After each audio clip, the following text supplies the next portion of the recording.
Hello everyone, আমি আরেকটা নতুন ভিডিও শেয়ার করছি তোমাদেরকে।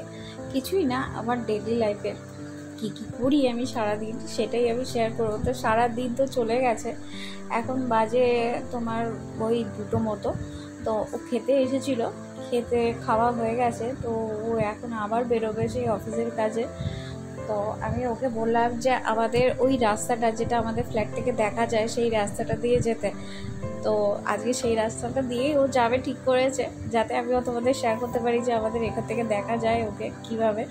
তো ওই যে ওই রাস্তাটা, অন্যদিন নর্মালি ও ডান দিকে চলে যায়, আজকে ও বাঁ দিকেই আমি যেতে বললাম যাতে ওই রাস্তাটা ওকে দেখাতে পারি। এই যে দূরে ওই রাস্তাটা দিয়ে দেখা যায়।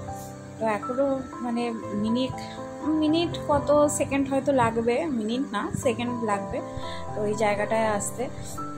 এখানে কত প্রজাপতি আমি জানি না ভিডিওতে কত বোঝা যাচ্ছে কি না, এখানে প্রচুর প্রজাপতি ওড়ে সকালবেলার দিকে, বেলার দিকে, মানে যখন সময় পায়। আর যা খটখটে রোদ্দুর ওই সময়টা, ওই যে আমাকে ওইখান থেকে দাঁড়িয়ে দাঁড়িয়ে টাটা করছে।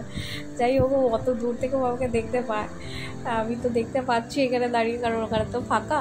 তো যদিও যাই হোক, তাই এই সময় এত রোদ্দুর। তারপরে সিচুয়েশানটা ঠিক ঘটেছে একদম অন্য রকমের। তো ও চলে যাওয়ার পরে মেনলি আমি খেতে বসি, খাওয়া দাওয়া কমপ্লিট হয়ে গিয়ে তারপরে আমি বাদ বাকি কাজগুলো করি। তো খেতে খেতে আমি কিছু একটা আওয়াজ পেলাম। তো আওয়াজ পেয়ে আমার খাওয়া দাওয়া মিটিয়ে আমি বাইরের দিকে একবার গেলাম, গিয়ে ঠিক এমন একটা জিনিস দেখছি যে এই যে পুরো ঝড় উঠেছে, বৃষ্টি হচ্ছে, মানে মানে ভীষণ বাজেভাবেই ঝড়টা উঠেছিল। তো পরে আমি জানতে পারলাম ওদের অফিসের কাছে প্রচুর বড় বড় মানে বরফের টুকরো, মানে শিলাবৃষ্টি হয়েছিল। আমার কাছে পড়েছে এই ছোট্ট ছোট্ট মতো। আমার ভীষণ ভালো লাগে শিলাবৃষ্টি। আমি যখন এখানে রয়েছি, তো আমি শুনেছিলাম সেই সময়টা ওয়েস্ট বেঙ্গলেও প্রচুর শিলাবৃষ্টি হয়েছে, আমাদের এখানে সেরকমভাবে বৃষ্টি হয়নি। তো সেই দিনকে এইরকম হঠাৎ করে এরকম ঝোড়ো হাওয়া, তারপরে গর্জনের সাথে এরকম হঠাৎ করে বৃষ্টিটা নেমেছে। তা আমি কিছু লাইভও শেয়ার করেছিলাম সেই দিনকে। খুব ভালো লাগছিলো ওই সময়টা, মানে মাঝখানে এই গরমটা এত অতিরিক্ত হয়ে গেছিলো, প্রায় 46-47 ডিগ্রি টেম্পারেচার এখানে থাকে। তো গরমটা ঘরে তো বোঝা যায় না, বাইরে প্রচণ্ড বাজেভাবে তাপ বোঝা যায়। আর খুব লু নাকি এখানে বয়। যাই হোক, তো এইখানে এই ঝোড়ো হাওয়াটা যখন দিচ্ছে না, মানে আমিও ওইখান থেকে মনে হচ্ছে দাঁড়িয়ে দাঁড়িয়ে ভিজি, কিন্তু এত বাজ পড়ছিল না, আমার মনে হচ্ছিলো এবার একটু ঘরেই যাই। তখন ঘরের মধ্যে আমি একা, আর মনে হচ্ছিলো যেন কেউ একটু থাকলে ভালো হতো, কিন্তু এত বাজেভাবে তখন বৃষ্টি হচ্ছিল, মানে প্রচণ্ড জোরে বৃষ্টি হচ্ছে, তার মধ্যে শিলও পড়ছিল।